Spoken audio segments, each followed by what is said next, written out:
Thank you for joining us for the OComicast. I'm your host, Eddie, and with us today is Chris Metry from PWP Live. Hey, Eddie, how's it going? Oh, it's going well, man. How about you? I'm doing great. Thanks for joining us. Thanks for having me. So for people who aren't familiar with PWP Live, if they're hearing this for the first time, tell us what PWP Live is. Okay, well, I will go a little broader and tell you, because a lot of people probably don't know, that professional wrestling exists outside of what Vince McMahon does in the WWE.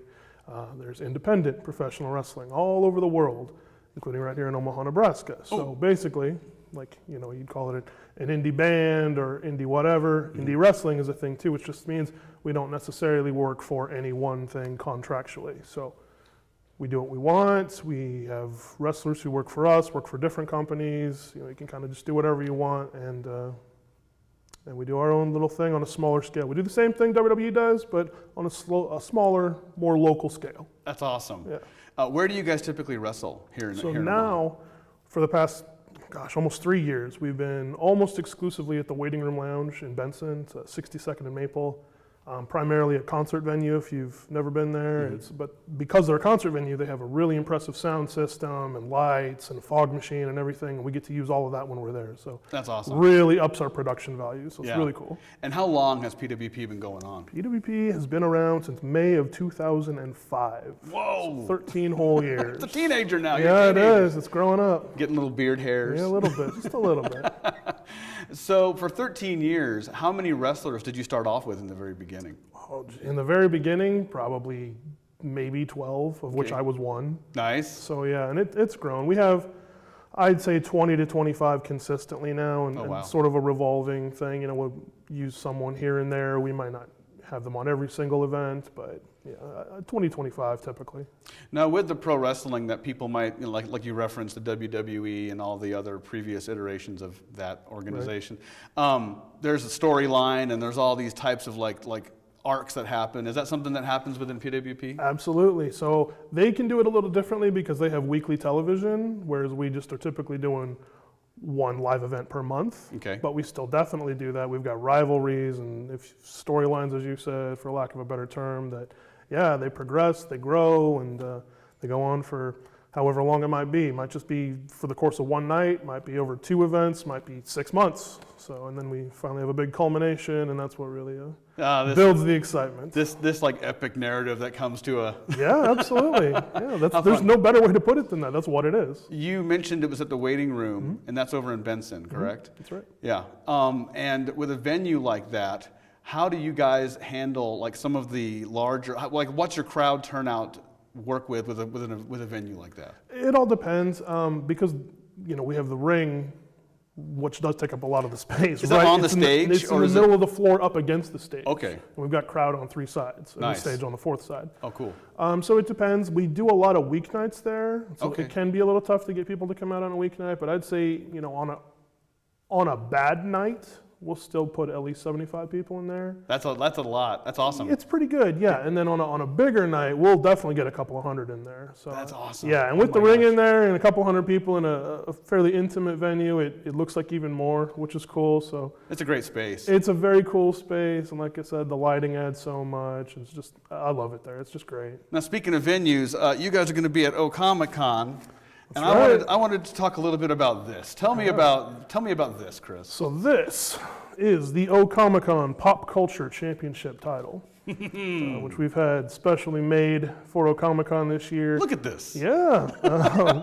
As we were last year, we will be at OComicCon all 3 days. We're bringing the ring, we're bringing the wrestlers, and we're bringing the action. So live action right there on the convention floor, several times all 3 days. So we're going to do like a morning, an afternoon, and an evening session, if you will. Nice.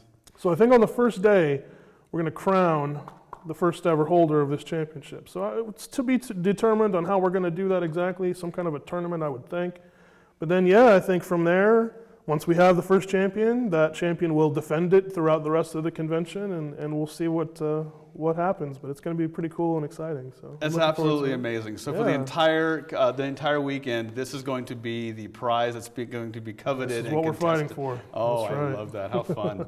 How fun is it you get to be involved with the comic convention scene now too? It's really cool because it's something we've talked about before. A lot of people don't get it. You know, Right. they're like, what does pro wrestling have to do with a comic convention? Well, Comic Con is kind of a relative term. You know, Right. If you look at even the biggest one, San Diego Comic Con, so many different things are going on there from all forms of entertainment. So that's what a comic convention is. It is comics, but it's movies, it's television, it's pro wrestling, it's anything pop culture, it's anything that interests people.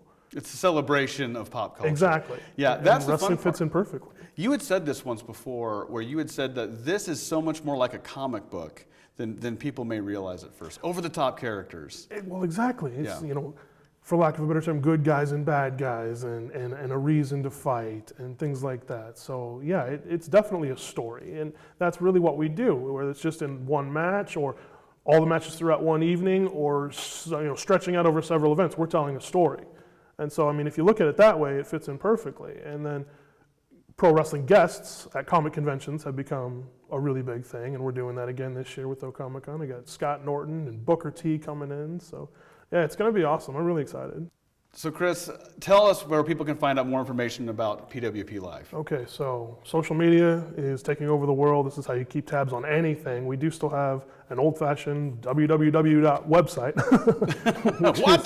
www.pwplive.net. Excellent. You can get everything there, but the social media, Facebook, Twitter, Instagram, at PWP Live. All of them. Each one of them will link to all the others. You can catch us on any of the above or all of the above, and keep up to date with everything that we've got going on. Excellent.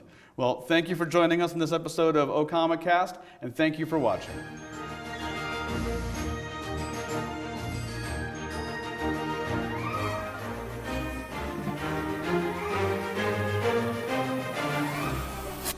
Thank you for joining us for the OComicCast. I'm your host, Eddie, and joining us today is Tank Zombie Studios.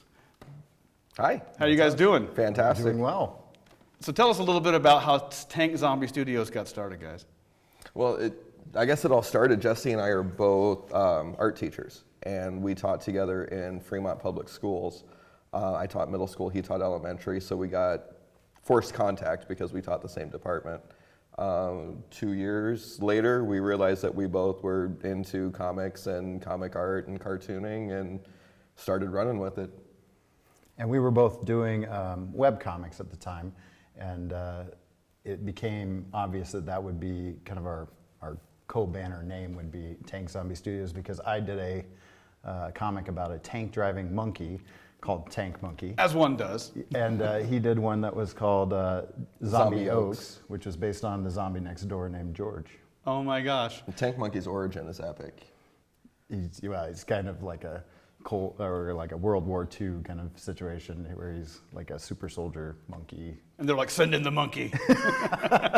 Well, he basically just escaped with a tank. Do both of these comic lines still continue? Are you still going on with those stories? I wrapped Zombie Oaks a little over a year ago. Okay. It hit an organic end. He survived the defamation of the 20-piece chunky nuggets. And it hit that point where the story I could have kept forcing and I could have kept pushing it, but it was just time. That's kind of nice. You find a nice organic end, and you're like, all right, on to different things. Speaking of different things, you guys also brought some art with you as well. I thought it'd be kind of fun to show. So not only do you do your comics, but you also do these independent art pieces as well, right?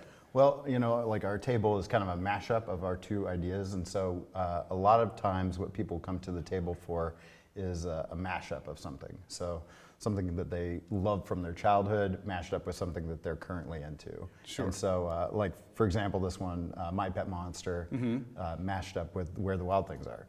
Nice. Oh my gosh. Or the Niffler from the Harry Potter universe getting his grubby little mitts on the Infinity Gauntlet. That is fun. Oh my goodness. Was that something that you guys just kind of once again organically came up with? Like let's take two things that are fun and kind of throw them together? It's, I think, how our brains are wired. We're like so many of us, kind of products of what we grew up with. Yeah. And we have all the things that we love and the things that we cherish and hold dear. And your brain just starts to connect things. And it's like, hey, what if? What if this happened? What if my pet monster was in Where the Wild Things Are? Or What if we combined Deadpool and Kung Fu Panda? Oh my gosh. So is this a thing that some of the people who follow you guys have picked up on, and then they give you suggestions more to kind of push you and get Oh yeah, different? yeah, absolutely. We live for kind of weird random commission requests. Some of the favorites were RoboCop using the bathroom to drop a 2, reading the Detroit Free Press because he Nice. would.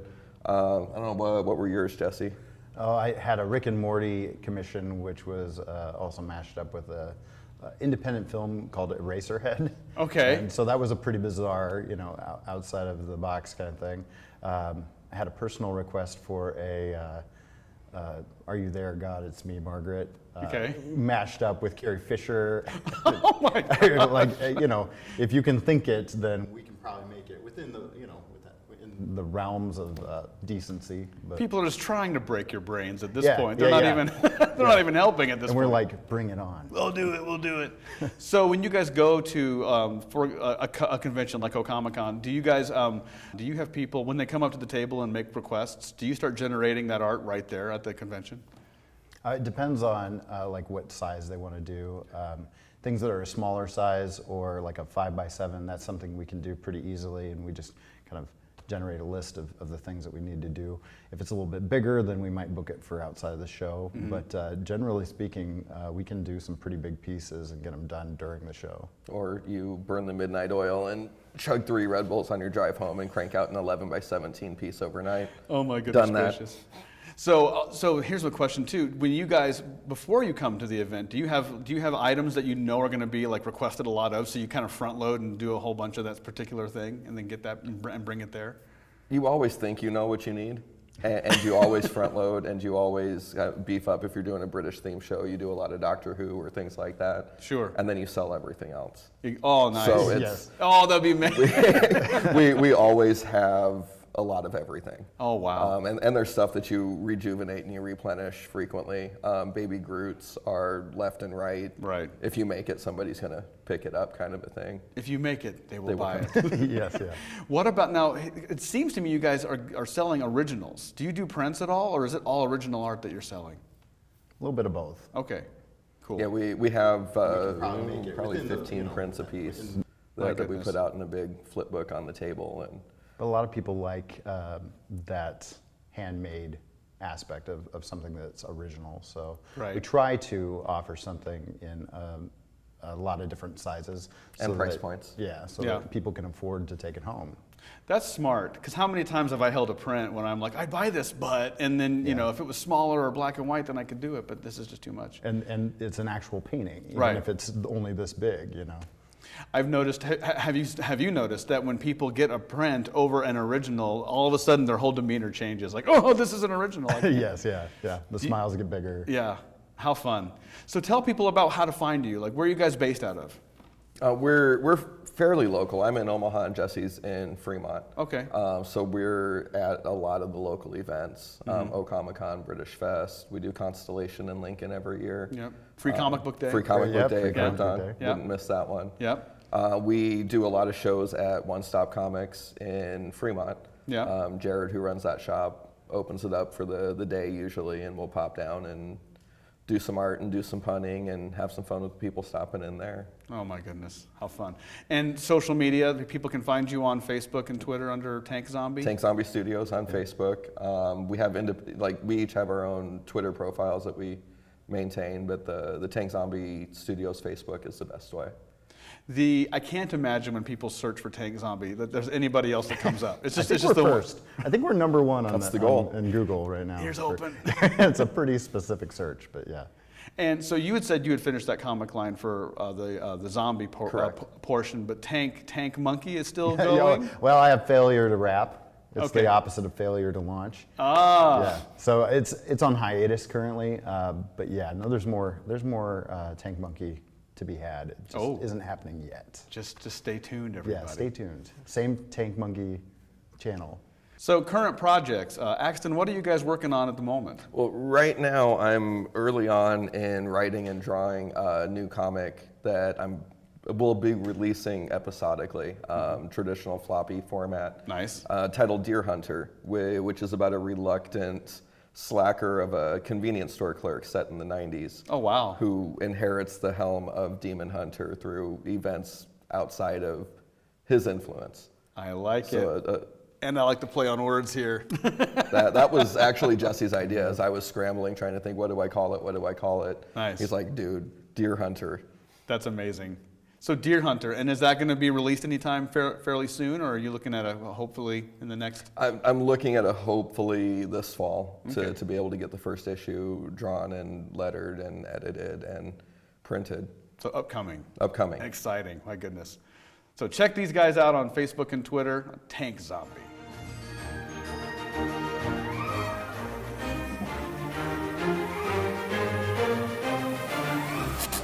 Thank you for joining us for OComicast. I'm your host, Eddie. And with us today, we have the artist, Bailey Palmer. Thank you for joining us. I'm glad to be here. This is exciting. Yeah, it's great. I love it. Bailey, share with us a little bit of your origin story. Like what came into your brain to create your own art like this? Oh gosh, probably started back when I first started using the pencil, basically. I just watched a lot of cartoons and things and tried to replicate them myself, so I'd always show them to my parents. They were always blown away by it, so I kept at it, and here I am today, so. Oh my gosh, and that informs so much of your life. Yeah. Because you do this like professionally too, like on the side, not on the side, but on the side is this, professionally you do graphic design, you'd said. Correct, yeah. Graphic design, and also kind of bleeds back into my own artwork, because I tried to put into graphic design what I've learned from art, and so in graphic design, I try to put that into my own art, so it kind of mixes and matches. So isn't that funny how that happens? I've noticed when the thing I do on the side informs my other life, they almost the lines start to blur real quick. Oh yeah, yeah. You know? And I've noticed that a lot lately, and I'm trying to do my own original artwork instead of doing fan art and things I've done for so many years. It's kind of scary territory, but I mean, it's been a blast so far, so. When you make that transition, like how does that start in your head? You're doing all of these like inspired by type things, or you're emulating kind of that art style, and then you start to get your own thing. At what point do you jump off and start saying, I'm doing my own thing now? Basically, it was actually a hard moment for me because I always tried to go by the show's style and things. Right. And so then I'm like, no, I gotta just start getting out there. What do I like and things like that. Like I love concept art and character design, so I tried to pull that into my own artwork lately. Mm-hmm. So just trying to pull away from like, I gotta do an absolute representation of this character. I gotta make it my own now. And so within this past year and stuff, I've felt more comfortable with my own original artwork and being like, hey, look at this, guys. Yeah. So yeah, and that was my next question. So you went from doing this kind of for yourself, right? Like I love to draw these things. I'm going to draw this thing. Mm-hmm. And now you went into the realm of I'm going to draw this thing and I'm going to put it out there for everybody to see and buy and make part of their life. What was that like for you when you started doing that? Terrifying at first, to be honest. Yeah. But I mean, it's just really putting yourself out there. And once I did put myself out there, I felt like I found so many more people who are interested in the same things that I was, and just having a connection with them and networking that way. It's really hard at first just to push yourself out there. It's like pushing yourself into the deep end. It's like, oh gosh, what am I doing? You know, and especially the wild west of the internet, basically. Oh my gosh. So, but I mean, once you kind of jump over that hurdle, I mean, especially for me, I felt more comfortable sharing my own original ideas and stuff like that. So it's been great. So. Oh my goodness. Speaking about putting yourself out there, I was hoping you could show us some of your work here. Of course. All right.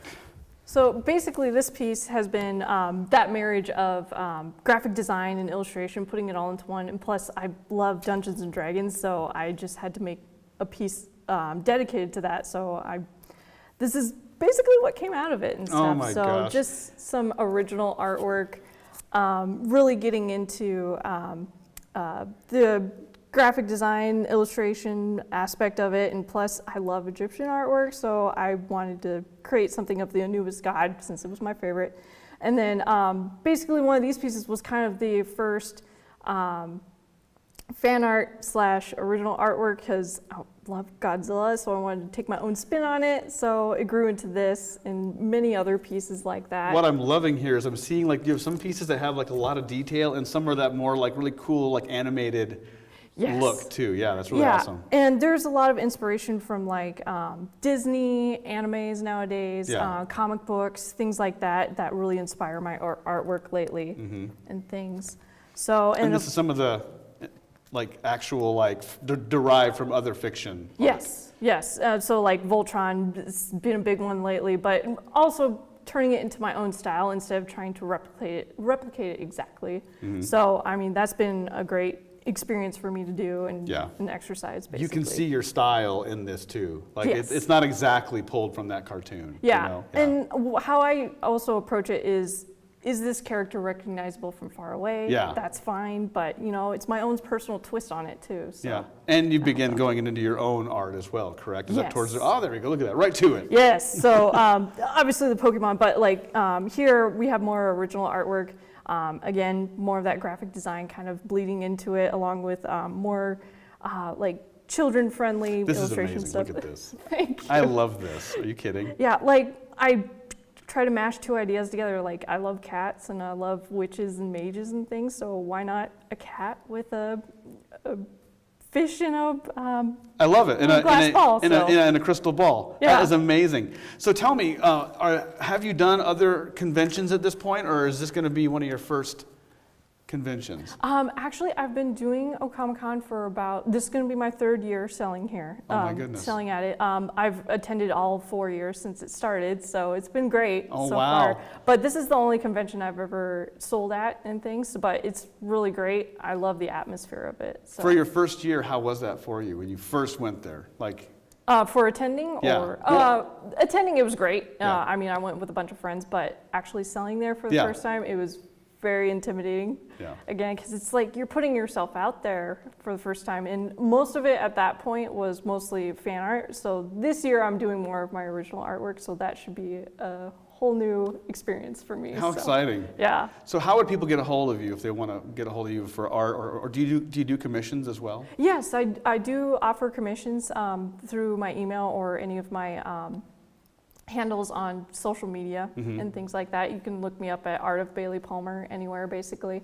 So yeah, they can contact me through any of those, and if anyone's interested, I'm more than happy to get back to them on it. So yeah. Oh my gosh. So there you have it, the Art of Bailey Palmer. Be sure to look her up online and also look for her at Comic-Con.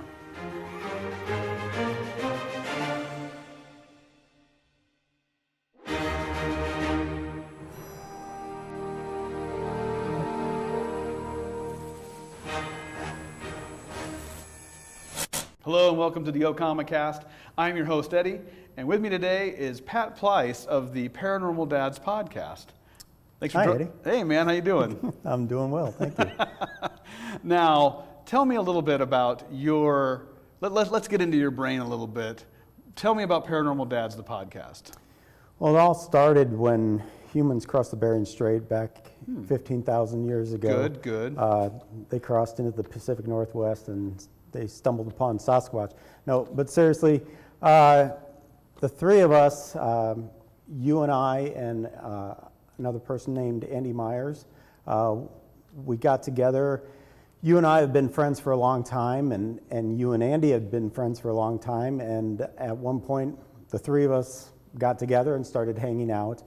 And one thing led to another, and Andy texted me one day when I was at work and said, would you like to go on a Bigfoot expedition with Eddie and I? And I'm like, well, when somebody asks you if you want to go on a Bigfoot expedition, you say yes. Yeah, you say yes. Yeah, so we went down to the Ozarks and met up with a group from the BFRO, the Bigfoot Research Organization, and spent 4 days down there looking for Bigfoot, and just had a great time. We were, it was like we were 12 years old again, you know, and had a lot of fun, and we talked about a lot of different things on that trip, and the paranormal was certainly one of them.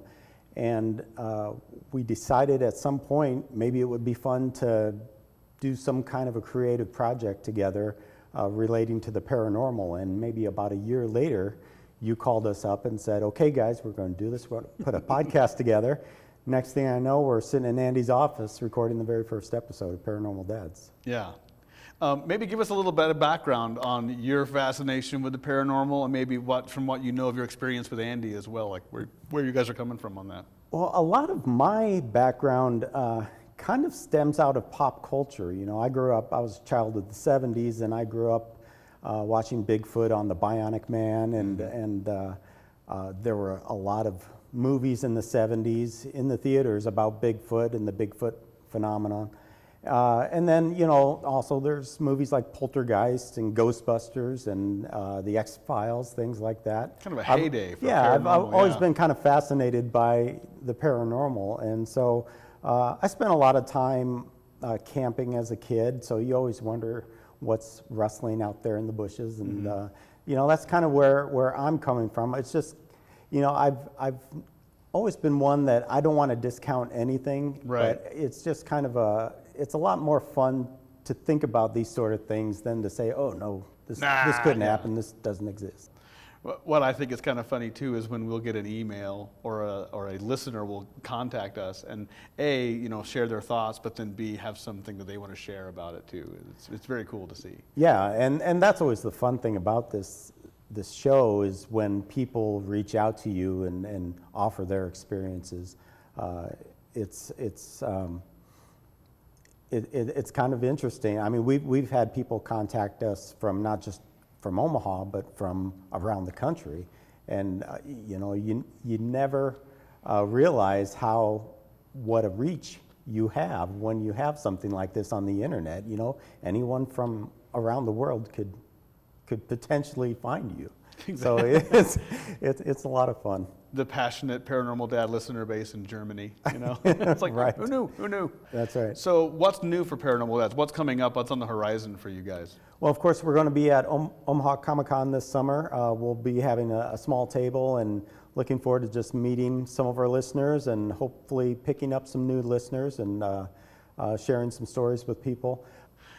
So if people want to learn more about Paranormal Dads, where would they go to contact them? Well, our website is www.paranormaldads.com. You can email us at paranormaldads@gmail.com. We're on Twitter and Facebook and Instagram as Paranormal Dads. So just search for Paranormal Dads and you can find us, subscribe to us, and leave us comments. We love comments. Any way to get a hold of us. Exactly, yes. Well, thank you, Pat, for joining us. Thank you. And thank you for watching the O Comic Cast.